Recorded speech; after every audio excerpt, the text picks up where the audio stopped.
Hey everyone, welcome back to Carrots and Olives. I just got back from my trip and I thought I'd share with you the items I took.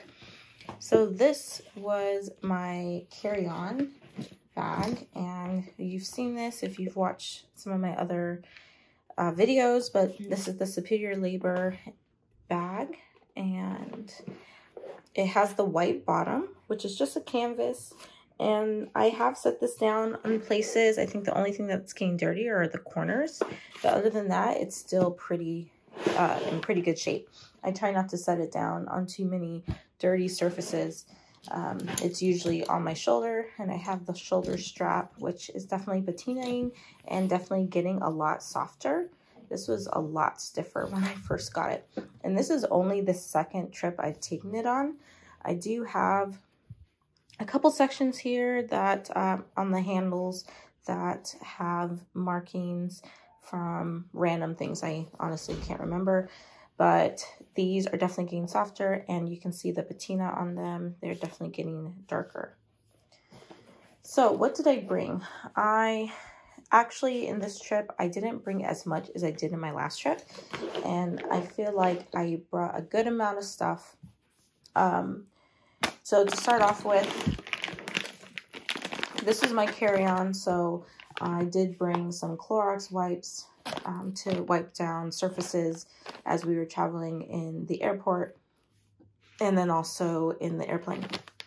The only problem with this package, as nice as it is and easy to open, is that these Clorox wipes are so, they're filled with a lot of Clorox like juices in here, and there were a couple times where when I tried to squeeze it in my notebook, it would, like, the liquids would squeeze out of the bag from the top, so that was kind of frustrating. So I had to try to make sure I set it on like horizontally in my bag, and I would set it like on top of everything. So the next thing I brought was, of course, my iPad, and I brought this for my youngest. This is my personal iPad, but I let him use it, and we have like a million gazillion games on here that I need to delete so I can get my space back. But he was using this, and I would just always be the one carrying it, so it would just slip into this bag. Then I have this Superior Labor pouch. And in this pouch, I kept my markers.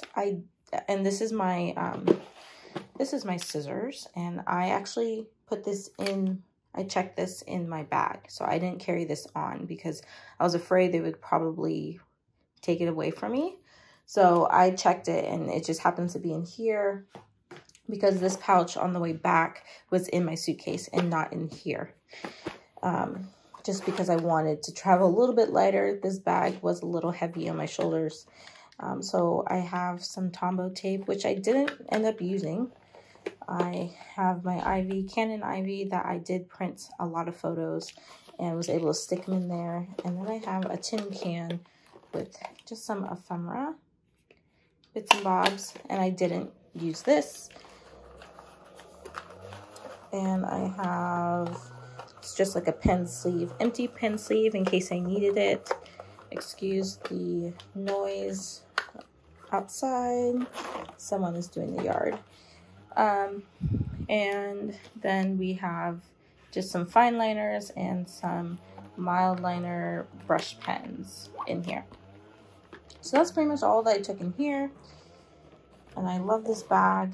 So this, the stuff in here is not always like my main things that I use, but they're kind of like just the extras. And I did get, this is the Clorox that I got on this bag, the Clorox juices. Okay, so then I had to bring my notebooks, and I was a little bit unsure about what notebooks I was going to bring. I have my wallet in here, which I initially had in my purse, but I took it out and put all my cards in my blue Superior Labor like pocket pouch. And then I just wanted to keep my bag really thin. And so on the way back is where I had this in here. But this is just my wallet, and it has a couple of pouches and some receipts. So as for notebooks, I took 3 notebooks. So we have this one, which is my B6 Slim and a Sojourner Roadrunner. And I just did a couple of writing things, but not too much in here. So honestly, I don't think I should have brought this. And on my last trip, I did not bring this. I did bring my A5 because I thought I would have time to catch up on the daily pages. And I did for a second, but not as much as I had wanted to. So I probably could have gotten away with not. And I'm just noticing that there was also some, oh no, there was, okay, so the water from the Clorox only got on the cover and not on my pages, which is good. Okay, so the one I used the most was my traveler's notebook. I kept one of my pens always kind of stuck in here so it would be easy access. And what I used the most were my journaling pages in the back. And this isn't really a journal that I use on the daily. It's more of just a random notebook, but I wanted to use it. So here are just like all the drawings, and I mainly used it for drawing all the things we did, and just talking about all the crazy things that happen, and trying to use my fountain pen. And what's crazy is that I use the Kakimori black ink in here, which is a permanent pigment ink, and I ended up using like the pen dry, which is a first for me in one trip. My trip was about 4 days long, and this wasn't the only pen I used, so I actually ended up using this one dry, which was a nice satisfying feeling, but also a little frustrating because it ran dry in the middle of me trying to journal, and I didn't get to capture the last few things I wanted to write, so that happened. Next is this pouch. So I did use this pretty often, but it was only to pull out this pouch and to use this pen. And I haven't talked about this pen yet, but this is a Visconti. So these pouches are pen pouches, and I was using this bag to pull out my pen pouches. I do have some ephemera and stickers and glue stick in here, but I didn't end up using it because I was doing a lot more drawing. So these are the pens I brought with me. None of my pens leaked, and they all have ink in them. So this was the Monte Grappa I used as a backup pen, and then I have my Lamy Dialogue, and then my Benu fountain pen. So I brought those with me. I did put some paper towel behind it just in case it was going to leak, and I didn't want to have it leak all over this new Yuruliku bag. So that's what I had in there, but no leaking, which is great.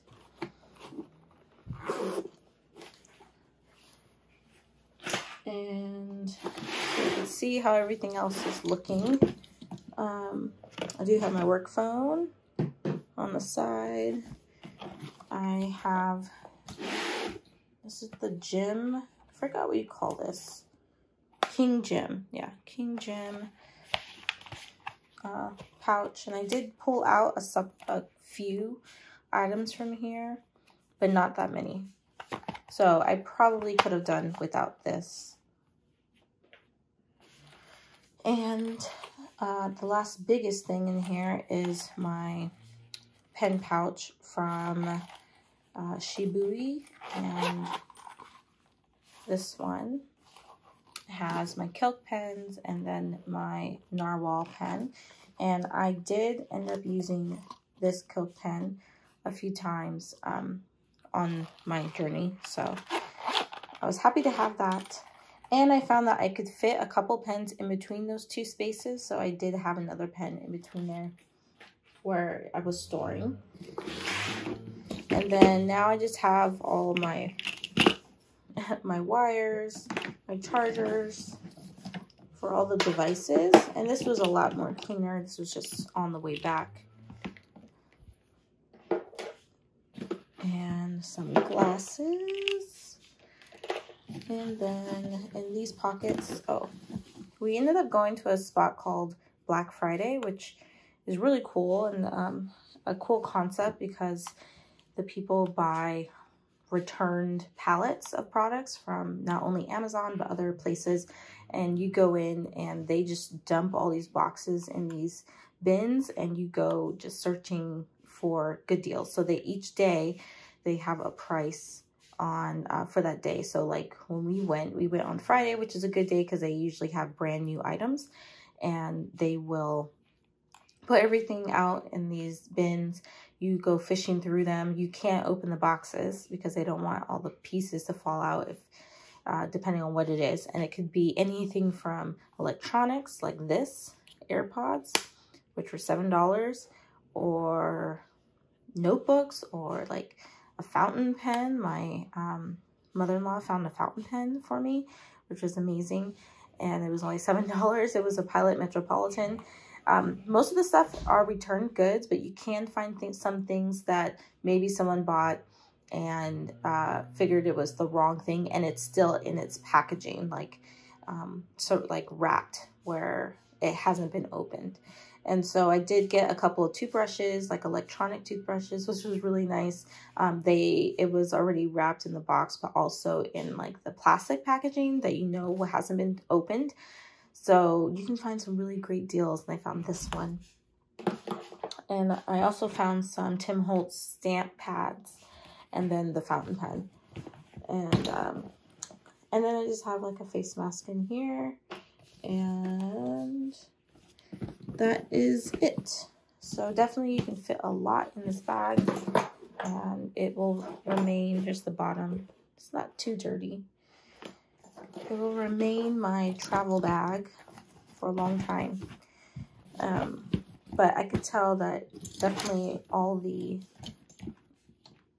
straps and all the leather pieces are getting its patina and use and softening just within two travel trips. So it doesn't take very long.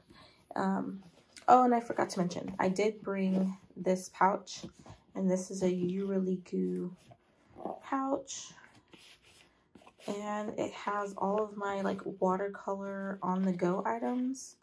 So a water brush, just a cloth, another water brush, some smaller brushes, and then some of my palettes. I have 2 watercolor palettes. I had intended to use this for coloring in my drawings. I just didn't get the time because the most time I had was on the plane, and the flight was about 3 hours. So I was doing a lot of journaling during the flight. However, on the flight back, which is when I was going to be using this, we had a lot of turbulence, so I couldn't steady my hand long enough to really use this. So that's why it didn't get used. But yes, so that's it. That completes my little walkthrough. I do have my like tags in here that I toss in here. Sometimes I put my ID in here so I'm ready for when it's time to go through TSA. But overall, it's really great travel companion, and I will continue to enjoy it. So if you have any questions, please let me know in the comments, and I want to thank you for watching and spending your time with me, and I will catch you in the next video. Bye.